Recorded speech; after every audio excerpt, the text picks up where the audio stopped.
Hello dear students, welcome back to my channel physics SPC. Moving charges and magnetism का एक question. A B1 vector, B2 vector and B3 vector the magnetic field due to the I1, I2, I3 then Ampere's get law B vector dot DL vector mu naught I B is B vector is. तो जो magnetic field होता है किसी भी एक point पे ले लूँ, जैसे मैं यहाँ पे ले लेता हूँ, तो मान लो ये मैग्नेटिक फील्ड की दर्शन है net. This is a net magnetic field. B1 vector plus B2 vector plus B3 vector net magnetic field होता है। और लिख लो यहाँ पर, ऐसे लॉ है, पूरा सीधा समझ में आना चाहिए। Magnetic field due to all the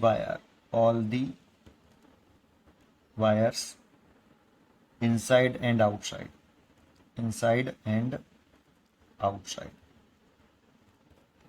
यहाँ पे जो मैग्नेटिक फील्ड होता है ना, वो इनसाइड लूप के जो एम्पियर, ये एम्पियर्स लूप है, एम्पियर्स लूप, इसके इनसाइड और आउटसाइड ऑल वायर की वजह से मैग्नेटिक फील्ड होता है। करंट कैरिंग वायर है स्ट्रेट, इसमें करंट की डायरेक्शन ऊपर की तरफ है, इसमें करंट डायरेक्शन नीचे तरफ है, इसमें करंट की डायरेक्शन ऊपर, वर्टिकल वायर है ना। तो यहाँ पे जो नेट मैग्नेटिक फील्ड होता है ना, वो ऑल वायर की वजह से होता है, इनसाइड और आउटसाइड वायर की वजह से, है ना। एक इस बी की बात करें तो यहाँ पे जो लिखते हैं ऐसे, बी वेक्टर वो नेट होता है, डॉट। अब ये डीएल वेक्टर लिखते हैं, वो कैसे लिखते हैं? तो एक सेंस ऑफ रोटेशन मान लो जो आपको माननी है। क्लॉकवाइज माननी है तो क्लॉकवाइज मान लो, और एंटी क्लॉकवाइज माननी है तो एंटी क्लॉकवाइज मान लो मैं थोड़ी देर के लिए ऐसे सेंस ऑफ रोटेशन मान लेता हूँ। This is a sense of rotation. तो इसी पर डीएल ले लो बेटा आप। तो डीएल कुछ इस तरह से हो जाएगा, ये डीएल ले लिया, सेंस ऑफ रोटेशन ये माना है ऐसे, तो डीएल की दर्शन ये मानी, तो ये डीएल की दर्शन और मैग्नेटिक फील्ड के बिटवीन एंगल होता है थीटा। डीएल और बी वेक्टर और बी नेट और डीएल वेक्टर की दर्शन के बिटवीन एंगल, ठीक है, थीटा हो गया, बराबर म्यू नॉट इंटू आई इनसाइड लिखते हैं। यहां पर केवल राइट हैंड साइड में कौन सी करंट आएंगी? जो इनसाइड है। यहां पर जो नेट मैग्नेटिक फील्ड आएगा वो टोटल आएगा इनसाइड और आउटसाइड, एम्पीसेक्टर लूप के जो इनसाइड होंगे आउटसाइड होंगे, दोनों तरफ का जो मैग्नेटिक फील्ड होगा net, B1 vector plus B2 vector plus B3 vector और डॉट DL वेक्टर बराबर। और डीएल की जो डायरेक्शन होगी वो सेंस ऑफ रोटेशन की जो डायरेक्शन मानेंगे वही डीएल की डायरेक्शन हो जाएगी, है ना। जो कुछ भी मान सकते हो सेंस ऑफ रोटेशन। तो म्यू नॉट, अब आई इनसाइड कैसे लिखेंगे? आई इनसाइड, I1 को प्लस, केवल अंदर वाली करंट लेनी है, बाहर वाली नहीं लेनी। तो ये तो I3 तो लेनी नहीं है, लेकिन मैग्नेटिक तीनों का वैसे होगा। I1 माइनस I2 लिखेंगे, I1 प्लस I2 लिखेंगे, माइनस I1 प्लस I2 लिखेंगे, या माइनस I1 और माइनस I2 लिखेंगे। कौन सा लिखें इनसाइड की जगह पे? टोटल करंट, टोटल करंट लिखना होता है जो इनसाइड होता है। तो जो तुमने सेंस ऑफ रोटेशन माना है ना, तो सेंस ऑफ रोटेशन ऐसे माना है, तो अपनी राइट हैंड की फिंगर लीजिए और उसे सेंस ऑफ रोटेशन की डायरेक्शन में घुमाइए, है ना, घुमा रहा हूं मैं। तो thumb represent the direction of current, thumb represent the direction of current. तो देखो करंट की डायरेक्शन ऊपर की तरफ है, इसमें भी ऊपर की तरफ आ रही है। This is a sense of rotation finger. और जो थंब के अलोंग, थंब की डायरेक्शन में करंट आए वो पॉजिटिव ले लो, तो ये वाली करंट पॉजिटिव ले लेंगे और ये वाली करंट नेगेटिव ले लेंगे।